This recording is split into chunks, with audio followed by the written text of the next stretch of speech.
नमस्कार. आपली आजची कथा आहे संत तुकाराम महाराजांची.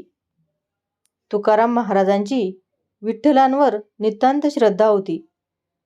त्यामुळे ते सर्व गोष्टींचा त्याग अगदी सहजतेने करू शकले.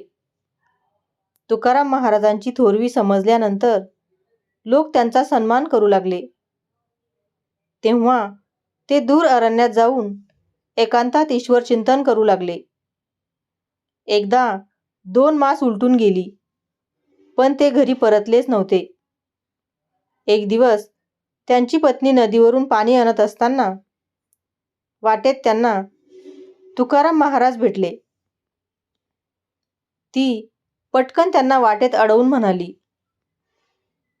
"तुम्ही घरी येत नाही, आमची वाट काय?" तेव्हा तुकाराम महाराज म्हणाले, "पांडुरंग हाच माझा पिता आणि रुक्मिणी हीच माझी माता. तूही त्यांचे पाय धर." तेव्हा ती म्हणाली, "मी हरिचरणांचे स्मरण करीन, पण तुम्ही घरी चला आणि घरातच बसून ईश्वर चिंतन करा." तुकाराम महाराज म्हणाले, "तू तसे वचन देत असशील तर मी घरी येतो." तिने तसे वचन दिले आणि दोघेजण घरी आले. तुकाराम महाराज घरी आले त्या दिवशी एकादशी होती. तुळशी वृंदावनाजवळ बसून त्यांनी आपल्या पत्नीला उपदेश केला. त्या उपदेशाने ती प्रभावित झाली. दुसऱ्या दिवशी तिने स्नान करून देवपूजा केली आणि ब्राह्मणास बोलावून सर्व दान केले. घरात काही एक ठेवले नाही. नंतर दुपारच्या वेळी घरात अन्न नाही असे पाहून मात्र ती विचारात पडली. आदल्या दिवशी एकादशीचा उपवास असल्यामुळे ती आणि मुले भुकेने अगदी व्याकुळ झाली होती. जगजननी त्या संकटात एका गरीब भिकारिणीचे रूप घेऊन तुकाराम महाराजांचे सत्व पाहण्यासाठी आली.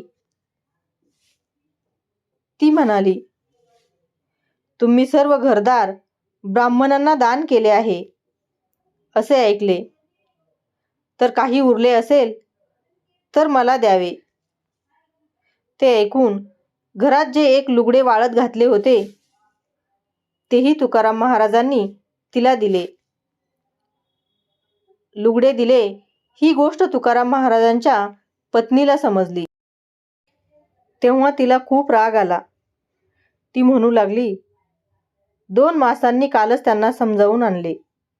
त्यांनी उपदेश करून मला कशी भुरळ घातली. ब्राह्मणाकडून सर्वस्वी लुटवले. मुले भुकेने व्याकुळ झाली. ती संतापली आणि ज्या चरणांच्या चिंतनाने असा अनर्थ झाला ते पाय फोडून टाकण्याकरता ती दगड घेऊन मंदिराकडे जाऊ लागली." तुकाराम महाराजांनी विचारल्यावर तिने खरे कारण सांगितले. ते ऐकून "तो दगड माझ्या मस्तकावर घाल," असे तुकाराम महाराज म्हणाले. परंतु ती दगड घेऊन देवळाकडे धावत जाऊ लागली. तुकाराम महाराज तिच्या मागोमाग गेले. दगड घेऊन ती देवळात येताच रुक्मिणीने दार बंद केले आणि तुकाराम बाहेर राहिले. तुकारामांची पत्नी पांडुरंगाच्या चरणावर दगड मारणार इतक्यात रुक्मिणीने तिचे हात धरले आणि "आमच्याकडून कोणता अपराध झाला आहे?" असे तिला विचारले. तेव्हा ती म्हणाली, "घरात मुले उपाशी असून अन्नासाठी रडून रडून व्याकुळ झाली आहे. या चरणांनी आमचा घात केला आहे. म्हणून मला राग आला आणि मी हे कृत्य करीत आहे. मी हे चरण फोडत आहे." रुक्मिणीने तिला समजावून सांगितले. "तू थोडी शांत हो आणि स्वस्थ बस. तुला संसारात जे जे कमी पडेल ते ते मी पुरवीत जाईन." मग रुक्मिणीने तिला लुगडे चोळी देऊन शांत केले. तेव्हा तिने दगड फेकून देऊन माता रुक्मिणीचे पाय धरले आणि आनंदाने घरी गेली.